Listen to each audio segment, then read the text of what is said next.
여러분 안녕하세요. Welcome back to K-Learn Korean Language Training. Once again, Gerard here. 4-time CPS Topic Exam Passer. So, i-update ako sa inyo. Meron ng exam na nakapost dito sa website nila ng HRD Korea pero undecided pa siya. Okay? Ang bad news is yung exam na to is para sa mga ex-core or galing na sa South Korea. Ito yung mga hindi natapos yung kontrata, umuwi ng Pilipinas voluntarily, and then eto meron silang special exam. Bad news para sa mga regular kasi nga for ex-core yung exam. Ayan, special CBT. Again, special CBT is for ex-core or galing na sa South Korea. And then sa yung regular exam kasi para sa mga di pa nakapunta ng South Korea is general.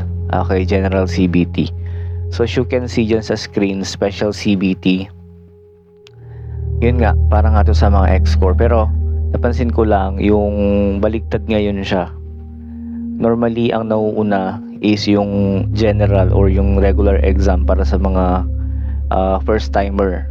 Okay? Pero ngayon, mas nauna pa yung special CBT or para dun sa mga ex-core. Diba? I don't know, but ganon. Pero syempre, again, susunod lang din tayo sa mga announcement nila. And then at least may progress na sa exam. So malay nyo susunod na dyan yung general or yung regular exam. So kailangan patuloy pa rin tayo sa pag-aaral, patuloy pa rin tayo sa pagre-review. Baka biglang next na yung regular exam, di ba?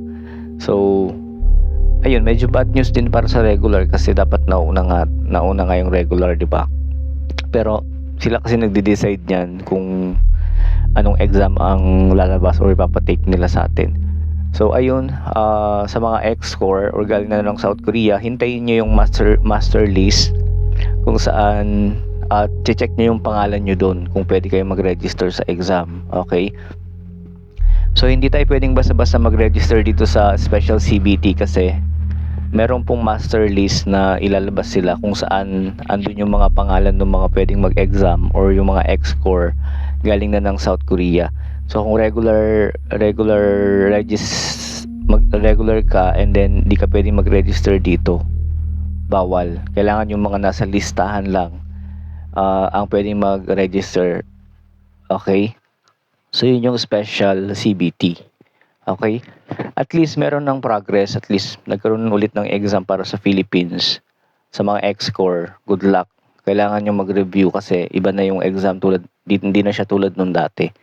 Sa mga student ko din na naghihintay ng special CBT, pwede kayong mag-chat sa akin para ma-assist ko kayo.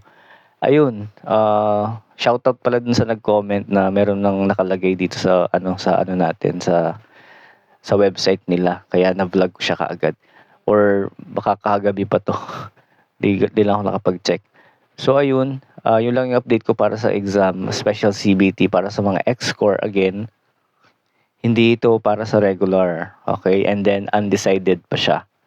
So wish you all the best. Thank you for watching the video. Kung nagustuhan niyo yung mga video ko, natuto kayo, pwede niyo akong suportahan by following me here on TikTok, sharing my videos.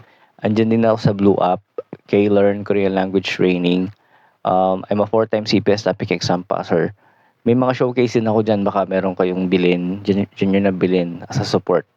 Okay? So thank you so much. Once again, Gerard here from K-Learn Korean Language Training, and you have a nice one. Annyeong 여러분.